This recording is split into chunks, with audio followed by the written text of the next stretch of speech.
Gracias por seguir en nuestra sintonía. Durante las últimas semanas el ambiente ha sido bastante frío, temperaturas bajas en el territorio nacional, también vientos que incluso se proyectan para las próximas horas. Precisamente estas condiciones son propicias para las infecciones respiratorias. Ese es el tema que vamos a estar hablando hoy en nuestra entrevista, pero antes les dejamos con esta nota introductoria.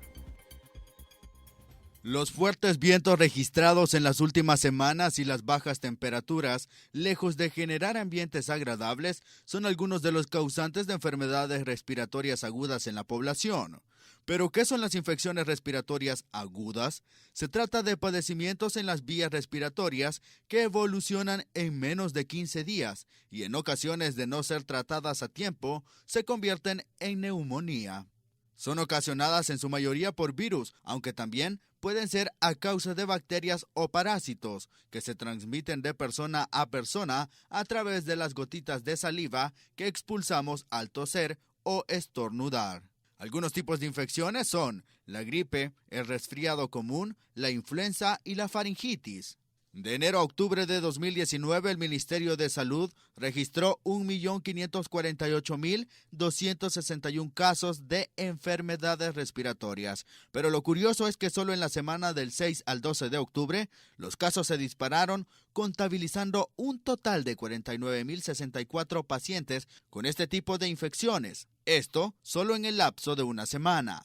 Esta situación le provocó la muerte a 72 salvadoreños, incluso superando los 30 casos de muerte registrados por este mismo problema en 2018. Según la Organización Mundial de la Salud, las infecciones respiratorias agudas constituyen un importante problema de salud pública para los países y son una de las principales causas de mortalidad en el mundo.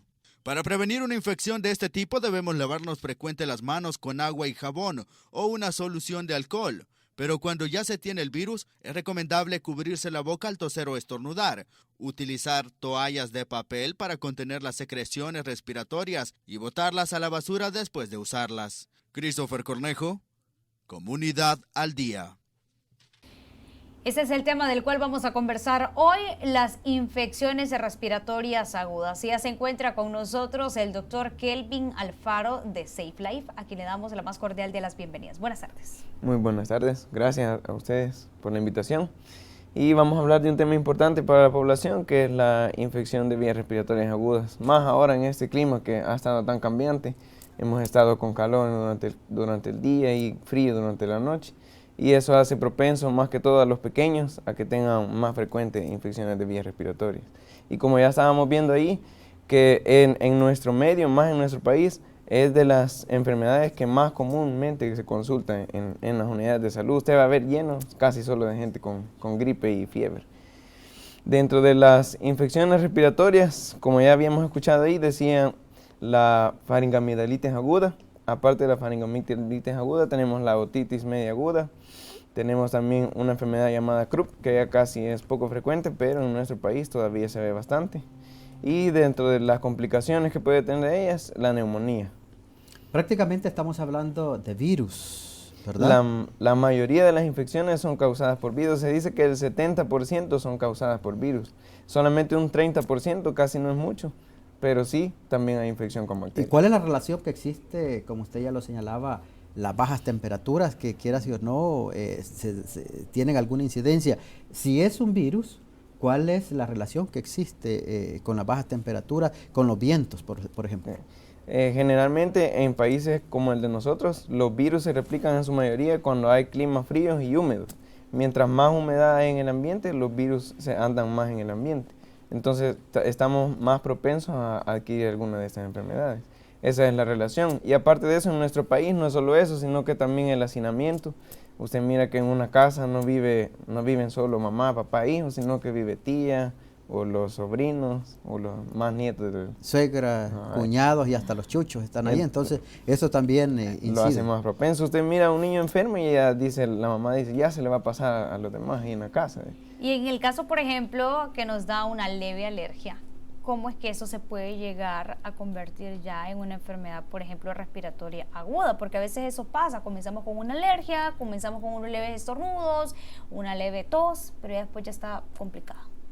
Lo que pasa es que si una persona es alérgica, en ese momento el sistema inmunológico tiene una hipersecreción y una hiperreactividad en toda la vía pulmonar, desde la faringe, nasofaringe, hasta llegar a los pulmones. Entonces la acumulación de moco, eso hace que prevalezcan más bacterias y virus en la vía respiratoria y los hace más propensos a que tengan una infección, ya sea viral o bacteriana. ¿Por qué en El Salvador ocurre esto? Porque de pronto el H1N1, después el rotavirus, después otro tipo de la chikungunya y todo eso. ¿Qué es lo que ocurre en estos países, como el caso de El Salvador, que son propensos a este tipo de situaciones que, aunque no son directamente problemas de vías respiratorias, pero están relacionados? En nuestro país es más frecuente debido al hacinamiento. El hacinamiento y está relacionado también con el nivel socioeconómico, porque no es lo mismo que un niño esté expuesto bastante al polvo y la tierra, que donde va a encontrar más microorganismos que los cuales lo puede infectar, a estar en un lugar donde no haya tierra ni nada de polvo. Entonces, en nuestro país todavía la mayoría de viviendas están en lugares que están siempre propensas al polvo, con la contaminación del humo, del aire. Entonces nos hacen más propensos aquí en nuestro país. Yo he escuchado acerca de todas estas enfermedades que se complican sobre todo cuando hacemos una automedicación. Entonces pasa que de pronto la persona se cura, después vuelve a recaer, se automedica nuevamente y al final ya tenemos una enfermedad bien complicada que únicamente se va a resolver ya con tratamientos más fuertes y más agresivos. Sí, el problema es que una persona viene y le empieza la gripe. El primer día la gente ya dice, cuando ya llegan a consulta, fíjese que yo me tomé una amoxicilina, dice. Pero el problema es que el antibiótico tiene su dosificación y tiene su hora de tiempo en la que se toma. Entonces, si no se cumple con ese tratamiento, las bacterias generan una resistencia, no solamente a la amoxicilina, sino a otros antibióticos. Entonces ahora en día se está viendo que se complican más porque si viene un niño y ya necesita antibióticos y nosotros le damos, vemos que no le hace nada. Entonces dura más el proceso y dice la señora de la mamá del niño, el niño no se cura con eso, pero porque ya tiene resistencia ya necesitamos darle otro tratamiento más fuerte. Y en todo ese tiempo que ya tardamos en darle un antibiótico que le haga efecto, ya el niño ya puede llegar hasta una neumonía. Hagamos una diferencia entre lo que son ya las enfermedades cuando es el pulmón el que está complicado, que ya llegó al pulmón, y otra cuando son de la garganta o de la faringe. Bueno, entonces los síntomas más comunes siempre del resfriado común son la rinorrea. ¿Cuál es la rinorrea? Que la secreción nasal. Secreción nasal, lo que nosotros decimos tiene mocosera, está tapada la nariz. La congestión nasal, aparte de eso el dolor de garganta, dolor para tragar, puede tener, si tiene otitis, un dolor de oído, la tos puede ser seca o puede ser con flema y puede estar acompañada o no de fiebre. La fiebre cambia en intensidad en cada una distinta, porque no todos los virus producen la misma intensidad de fiebre y tampoco no todas las bacterias causan la misma intensidad. Entonces, más que todo esa es la diferencia en la vía respiratoria superior, que estamos hablando de garganta y faringe. Ya cuando la infección ha pasado a bronquios y pulmón, entonces ya vemos que la persona o el niño está más cansado, respira más rápido. Y en los niños, nosotros en lo que nos fijamos es también en las manos, porque se ponen hasta moraditos. Y de los labios también. ¿Y eso cuando se ponen morados, qué significa? O cuando se ponen como papel, ¿qué significa esas dos características cuando alguien tiene enfermedad respiratoria? Quiere decir que ese niño, el sistema respiratorio ya no está respirando bien, tiene hipoxia. Hipoxia quiere decir que ya no tiene suficiente oxígeno en la sangre para que le llegue a otras partes del cuerpo. Entonces, cuando no llega suficiente oxígeno, lo primero que se va a ver es el cambio de coloración. ¿Qué debemos de hacer en ese caso? ¿Nos da tiempo todavía para llevarlo al hospital o ya no? Hay que llevarlo al hospital definitivamente a ese niño. Y pues hasta que ya se evalúe, estamos a tiempo si no está tan moradito. Pero si está ya niño un poco grave, puede complicarse más el tratamiento. Fíjese que en el caso de los niños también se habla de la recomendación que de nada sirve, se le está dando la atención al bebé pero si en alguno de los adultos tiene el padecimiento, obviamente va a ser difícil que se cure el niño. Sí, lo que pasa es que todos los virus que nos infectan en la vía respiratoria, en el periodo que usted ve a la persona que más grave está, con moco, la tos y que se sienten mal, entonces en ese periodo es más infeccioso. Quiere decir que todas las personas que viven con él cerca, por eso el hacinamiento es un factor de riesgo, porque mientras más cerca y más tiempo esté en contacto con la persona, más virus están en contacto también con la persona que no tiene la enfermedad. Entonces ahí viene y ya todo se contagia. Podemos ir saltando de una enfermedad a otra. Digo esto porque en ocasiones se ha conocido y bueno, escuchamos que a menudo dicen, si usted no lo lleva a tiempo, la tos se le puede transformar en esto, en lo otro, hasta llegar a padecer de una tuberculosis. Por ejemplo, ¿es eso posible o cómo es que se da ese proceso de cambio de una enfermedad a otra, doctor? Pues las agudas siempre son menos de 15 días. Toda tos de más de 15 días y aparte, si queremos hablar de tuberculosis, no son solamente tos y la fiebre, sino que podemos ver que la persona le da fiebre solamente durante las noches, el cansancio y la pérdida de peso. Entonces, tuberculosis en nuestro país, como norma, lo sospechamos en toda persona que tiene más de 15 o más de 2 semanas de tos, porque es una enfermedad que todavía es frecuente en nuestro país y siempre está presente para descartarla en otras personas. Claro que si tenemos un paciente que estuvo en contacto con alguien que tuvo gripe, tuvo alguna infección de garganta y ya tiene muchos días de tos, entonces sí podemos decir nosotros puede ser una faringoamigdalitis. Y si no le encontramos nada a nivel pulmonar. Faringoamigdalitis, que es para todas aquellas personas que nos están viendo. Faringoamigdalitis no es nada más que la inflamación de la mucosa de la faringe y de la garganta. O sea, garganta y el tubo. No, solo faringe y garganta. Solo aquí, faringe. Y garganta. De aquí a acá. Sí, solo. ¿Y ya cuando superior. pasa para acá? Ya para abajo ya estamos hablando de una bronquitis, una neumonía. Qué bueno. El 2560-80-85 está libre, amigos televidentes. Está con nosotros el doctor Kelvin Alfaro. Precisamente estamos hablando de las enfermedades respiratorias agudas, cómo prevenirlas, cuáles son las consecuencias si no las tratamos a tiempo. Precisamente usted puede hacer su consulta. Reitero, 2560-80-85 libre para que usted pueda llamarnos. Fíjese que muchas familias en nuestro país utilizan la medicina natural, por ejemplo, hablan de té con limón, miel y todo eso, y en algunos casos pueden ser calmantes, me imagino. Ayudan bastante. Cuando la enfermedad es viral, lo que nosotros hacemos siempre con los medicamentos es tratar los síntomas.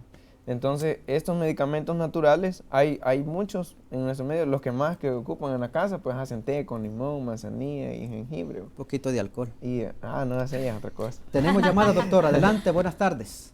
Buenas tardes. Hola, adelante. Es una pregunta al doctor. Yo no sé si cabe esto que le voy a preguntar. Muy amable. Fíjese de que yo pasé unos días del mes pasado que cuando comía sentía como que cuando uno se atora de comida. Oye, ya me pasó, pero yo no sé por qué pasa eso.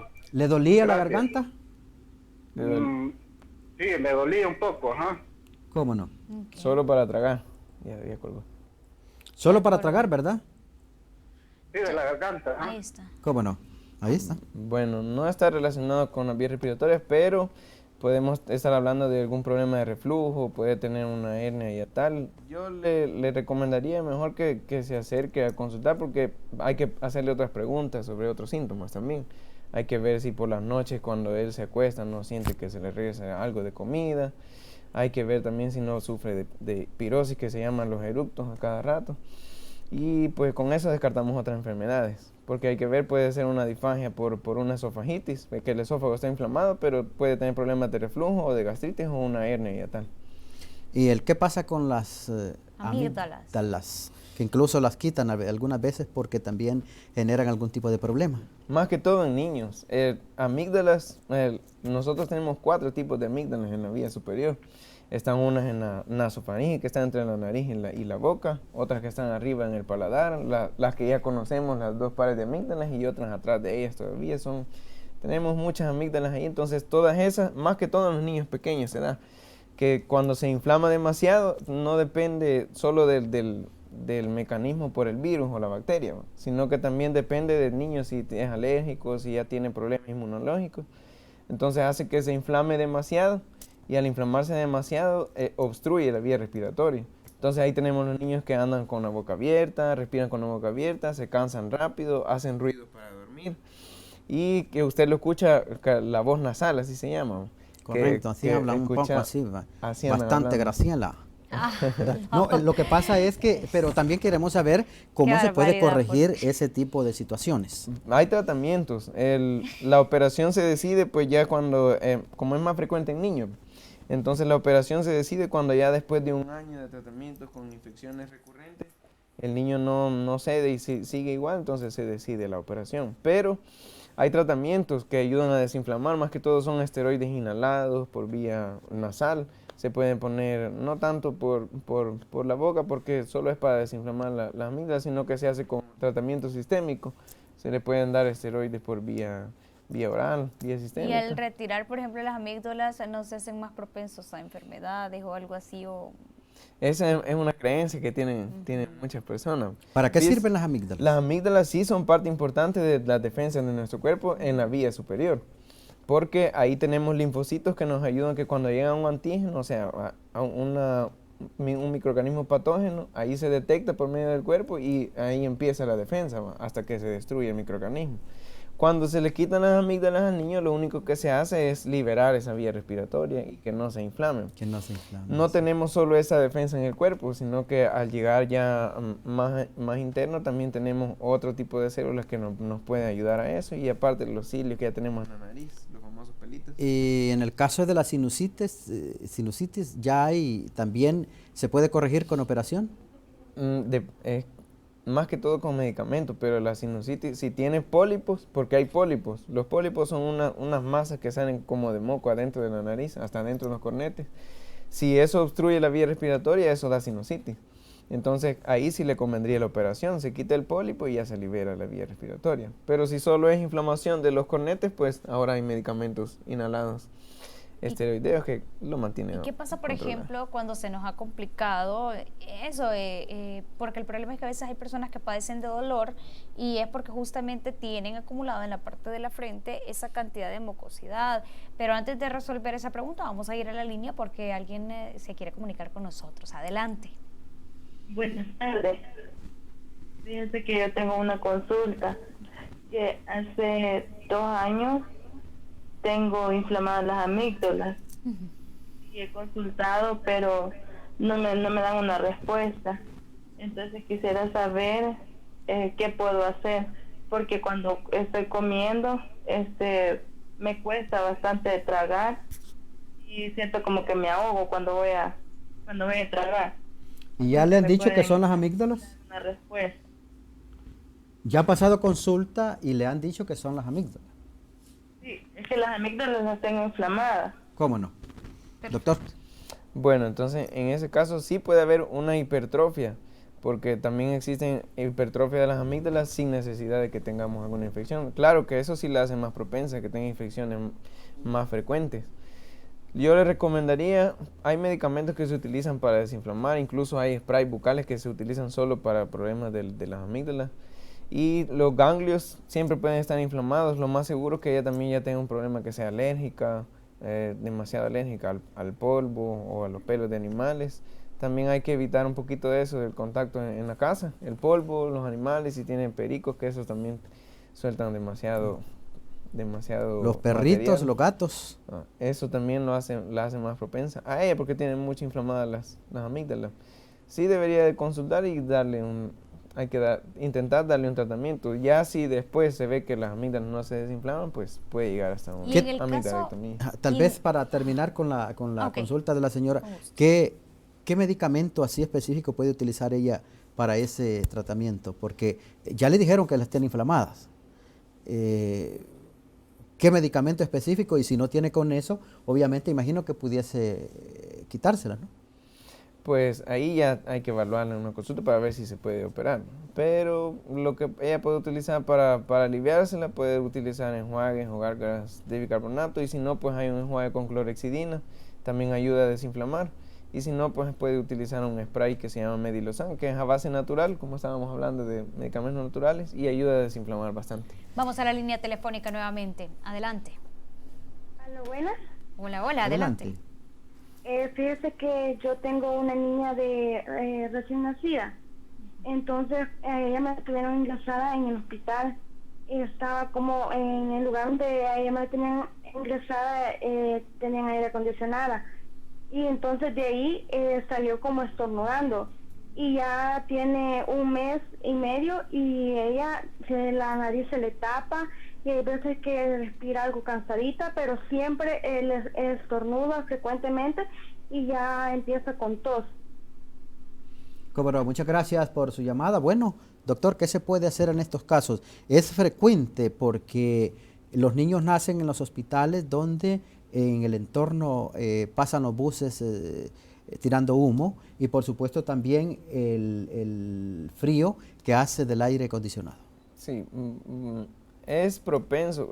Los niños ya desde pequeños, si ella tiene antecedentes familiares de que ha tenido muchas alergias, en la familia hay alguien que padece mucho de las vías respiratorias, entonces esa niña sí, si ya tiene antecedentes, puede estar propensa, sí, puede estar propensa ya a eso.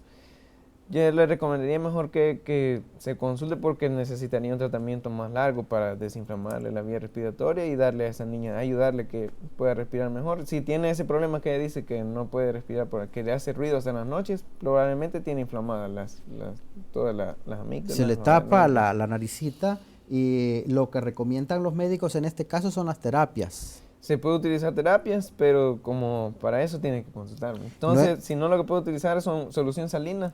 Hay que estar limpiando permanentemente la vía respiratoria de los niños, más que todo pequeños, porque como es más pequeña la vía, con un poquito de moco se obstruye y ya no la deja respirar. Entonces hay que estarlo limpiando, por eso se puede utilizar solución salina en gotas nasales y ¿cuánto dijo que tenía la niña? Está recién nacida. Recién nacida, ¿verdad? Puede utilizar con una perillita, solución salina y se limpia.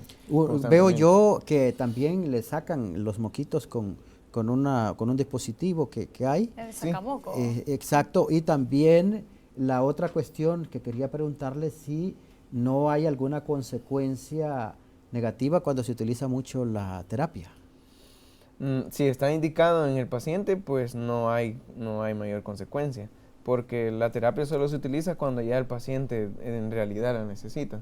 Si el niño está cansado, ya tiene un problema de bronquios, necesitamos liberarle la vía respiratoria. Como eso también nos ayuda es como mucolítico, o sea, hace más blanditas las secreciones y en eso le sale y hacemos una limpieza. Doctor, se nos ha agotado el tiempo, pero quisiéramos que compartiera cuáles son las líneas de comunicación, ¿no? Por si ha quedado alguna duda en casa, por si alguien desea ir a pasar consulta y cómo llegar. Bueno, estamos en la Colonia Médica, en la avenida Dr. Max Bloch, justo después del Arzobispado, en esa calle hacia abajo, en el local número 1010. ¿Y hay algún rótulo que diga Safe Life? Ahí dice Safe Life, un rótulo verde ahí dice Safe Life. ¿Redes sociales? Safe Life. En redes sociales, en Facebook como Safe Life y en Instagram como @SafeLife El Salvador. Los números de contacto, si quieren por WhatsApp o quieren hacer citas, 7740-4583 y al número fijo 2225-6068. Gracias, doctor, por haber estado con nosotros. También a ustedes, amigos televidentes, por haber estado pendientes de esta entrevista y haber participado. Ha estado con nosotros el doctor Kelvin Alfaro de Safe Life. Nos vamos a un breve corte. Regresamos.